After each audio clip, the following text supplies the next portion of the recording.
Hello folks, welcome once again to Andy Boy Comics and Toys. So we recently celebrated Godzilla Day. What's Godzilla Day, do you ask? Well, it is the anniversary of the release of the original Gojira, which came out November 3rd, 1954. This last November was the 71st anniversary of that original film. Now, of course, I meant to have a Godzilla movie review for you on that day, but I was a little bit burnt out from doing the October Horror-thon, so I thought, let's just celebrate Godzilla Day and watch a Godzilla movie. Well, here's one that I went back to, one that I've actually, I think, only seen once before, and that one is off of my Godzilla double feature movie pack here, Godzilla vs. Destoroyah.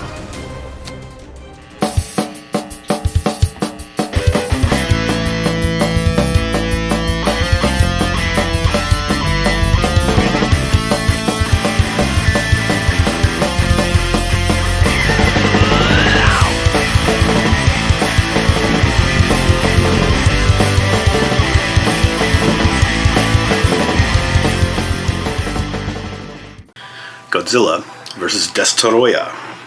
Now, you'll notice I didn't say destroyer, because that is not what it says here. It clearly says Destoroyah. I don't know, is that an anglicized version of the word destroyer? Because that's exactly what it sounds like. So why don't they spell it destroyer? Because in the English dub of this movie, that's actually how they say it. So anyway, I'm going to say Destoroyah because it sounds cooler. This movie came out in 1995. This comes at the tail end of the Hesei Godzilla era, which began with, well, what we would know here in North America as Godzilla 1985. You know, the one where they brought Raymond Burr back and they shot some, like, American scenes and stuck them in there in an otherwise decent Godzilla movie that really didn't need it. But apparently they thought American audiences needed that, so there you go. That's Godzilla 1985. The unique thing about the Hesei era of Godzilla films is there is kind of a continuity that goes through all those 6, 7 films. And this being the last one was actually advertised in Japan before it ever even came out that this was gonna be the last one and Godzilla is gonna die. Spoiler alert! This movie takes place after the events of Godzilla vs. Space Godzilla, of course, the previous movie in the Heisei series. When we last left Godzilla, he was living on an island with his offspring. It was Godzilla and Little Godzilla living happily on their island. At the very beginning of this one, we learn that the island has sank under the ocean. There's been some kind of a volcanic eruption / uranium meltdown on the island, which destroyed the island and transformed Godzilla into Burning Godzilla. And at the beginning of this movie, we get to see Burning Godzilla attacking Hong Kong, which is also kind of weird because usually it takes place in Japan, doesn't it? This time he's branching out. So the deal is, okay, well, Godzilla, he's melting down. His heart acts like a nuclear reactor, and he absorbs all this radiation and everything, but it's just an overload. All this radiation that he absorbed from this sinking island full of uranium, whatever, and they theorize that he is going to explode. And if and when he does melt down and explode, basically it's going to set fire to the atmosphere and it's going to destroy the Earth. So they set up their stakes pretty early. Meanwhile, the Little Godzilla is nowhere to be found. And our psychic lady, remember Miki Sagusa from the other Heisei Godzilla movies that I probably reviewed on this channel? Anyway, the psychic lady, she's back, and she's on the hunt for the Little Godzilla. She needs to find him and find out what happened. And meanwhile, all the other scientists are like, holy shit, Godzilla's gonna blow up and kill the Earth. Let's turn to this guy that wrote an internet thesis or something and submitted it to the Japanese government. This like 16-year-old guy who apparently is the leading expert on Godzilla and gets to tell like generals and prime ministers and military leaders and All this gets them to gets to tell them what to do and what they should do. Okay, sure. I mean, they go to visit the kid and they try and recruit him. His room is full of like Godzilla toys and things like that, and he's got like a cheap old, like, well, not cheap, but like a 1995 Mac computer or something. And apparently he's this boy genius, and he's related to Dr. Yamane, who was one of the scientists from the very first Godzilla movie that helped to deal with Gojira. I don't know if you remember the movie, but he was also in Seven Samurai. Anyway, he's long dead, and this is supposed to be his grandson.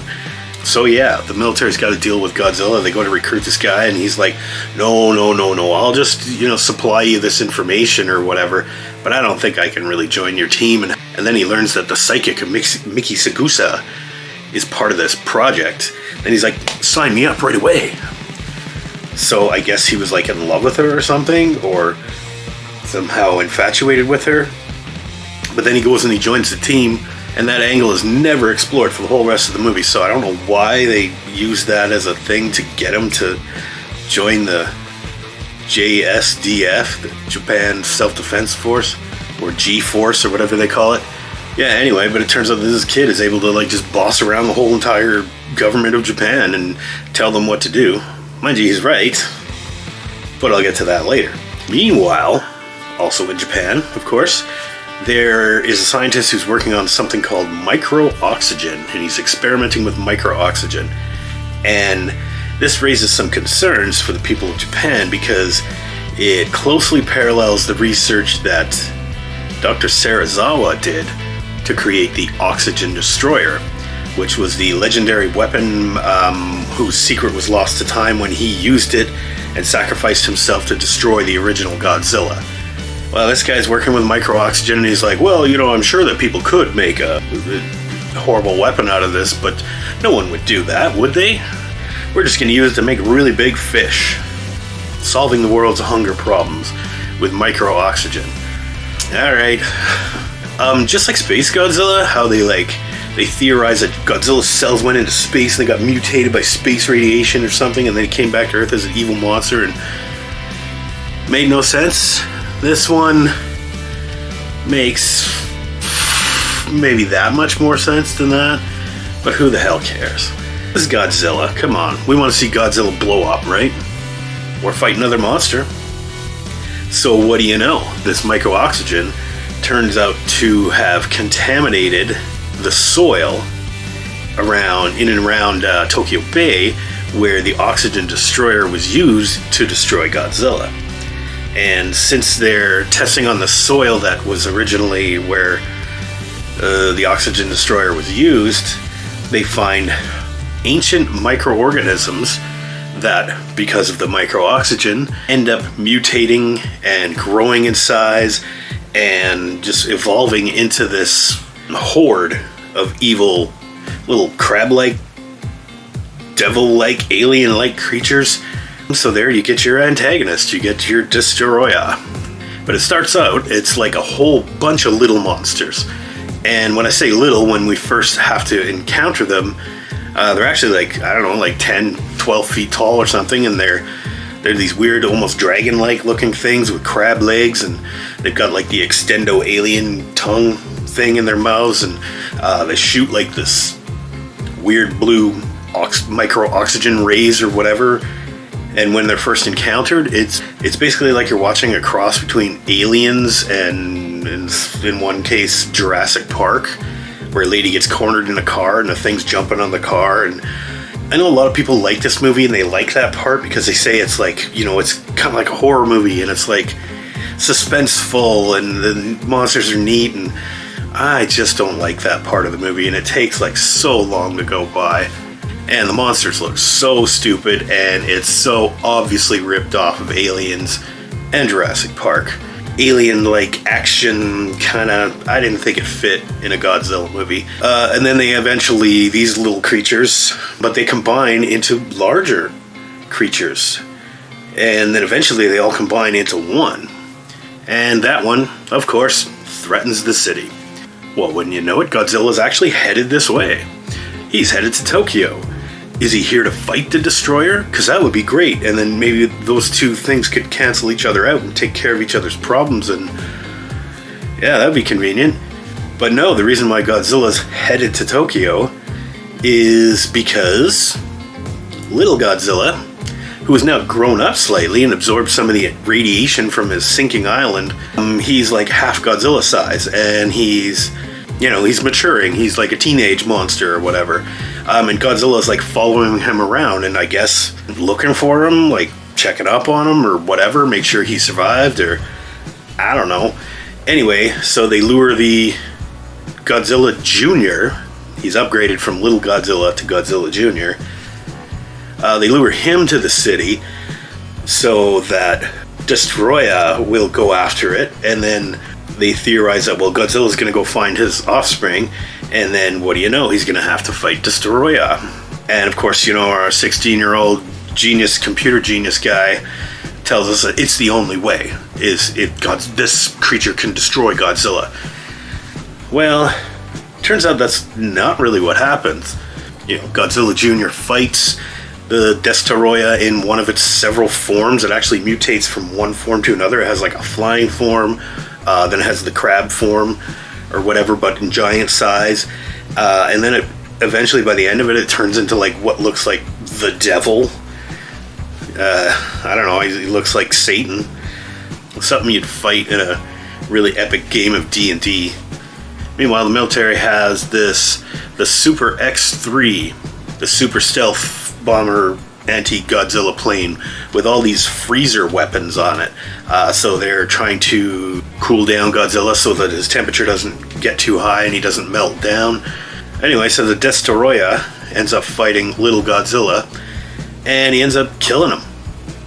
And of course this upsets Godzilla greatly, and so Godzilla and Destoroyah have to show down.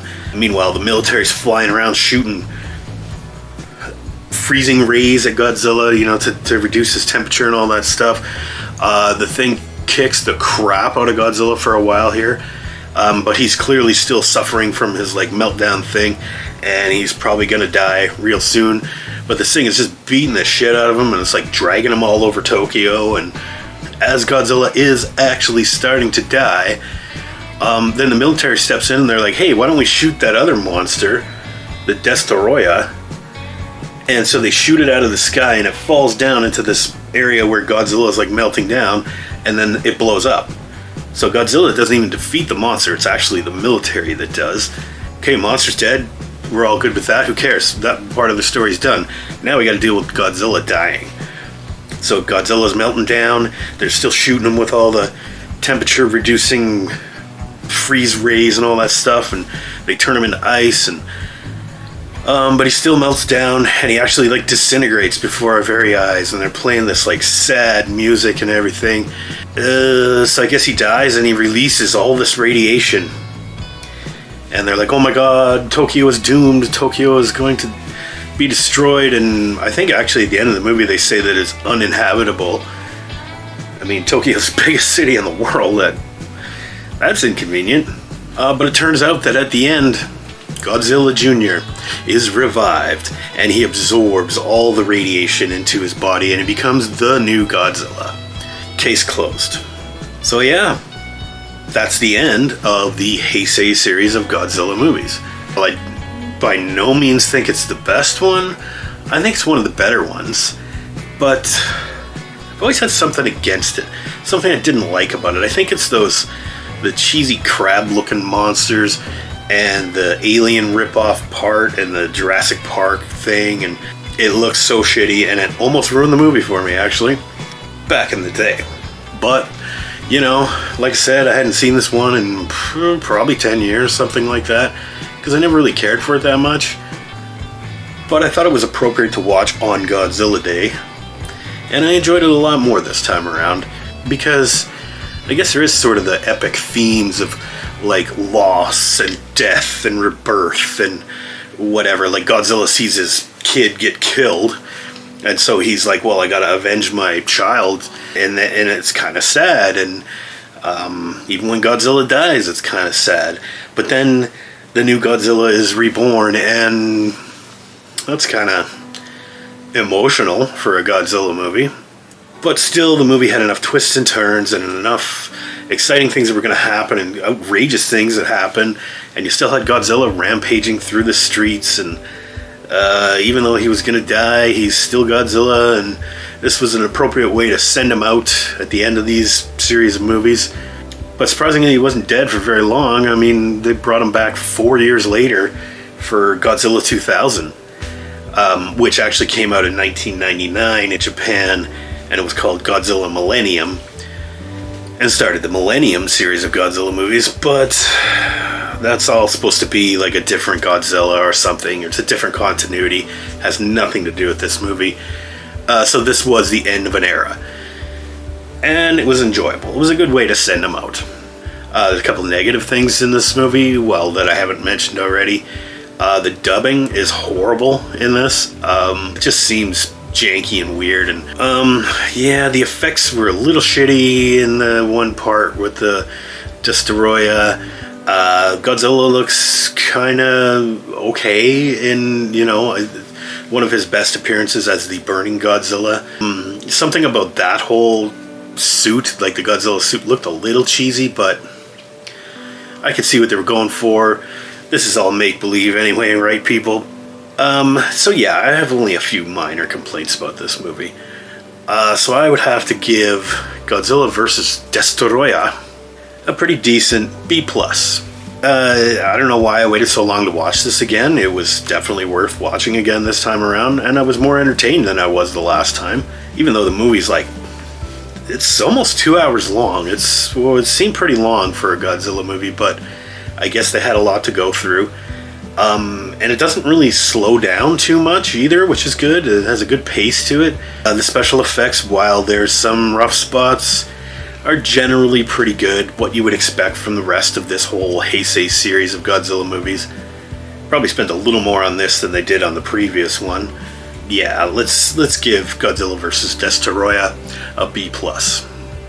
Now, I'm thinking that the whole reason that this movie even came about in the first place was because there was a deal cut with TriStar Pictures in the States to make Godzilla in 1998. And so they're like, okay, well, we're going to retire Godzilla, at least for a while, not permanently, but we're going to retire Godzilla and let the Americans do their thing. And so that was in 1995. And then the 1998 Godzilla came out, and Toho Studios said, oh, wait. And guess they didn't like it that much.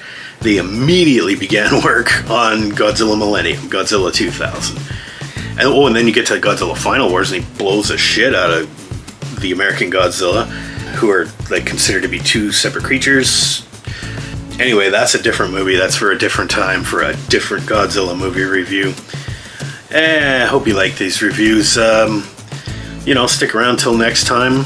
Not necessarily a Godzilla movie, but, for the next movie I have. And until then, stay safe and have a good one, everybody.